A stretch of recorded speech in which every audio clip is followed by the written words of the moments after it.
Penso che tutto debba rientrare nella normalità, cioè la ricreazione penso che sia assolutamente finita, ma nel rispetto della libertà di tutti i cittadini.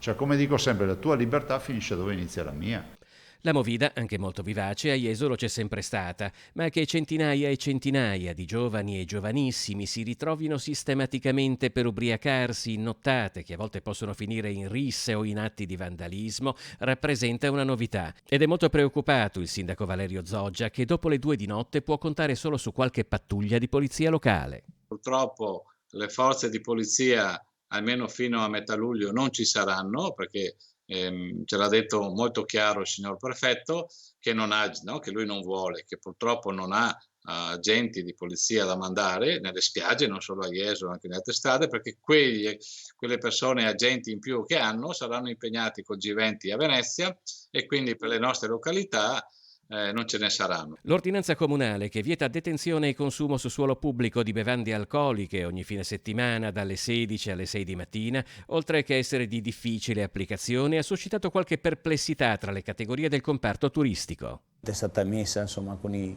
migliori auspici nel tentativo di risolvere un problema, non sono così convinto che quello sia lo strumento migliore. È evidente che è paradossale che all'interno di un campeggio, di uno stabilimento balneare, ci siano delle regole certe che vengono fatte rispettare da un concessionario e talvolta invece quelle regole è più difficile farle rispettare all'interno delle aree libere proprio perché c'è una carenza e c'è una difficoltà di produrre un controllo sistemico sul territorio. In un Veneto in zona bianca si fa largo quindi l'ipotesi di riaprire le discoteche proprio per convogliare i giovani in luoghi con maggiore controllo. È inutile che noi facciamo regole, norme, ordinanze se poi effettivamente le forze dell'ordine non ci sono, ma attenzione, non per colpa delle forze dell'ordine, ma perché mancano dal punto di vista numerico.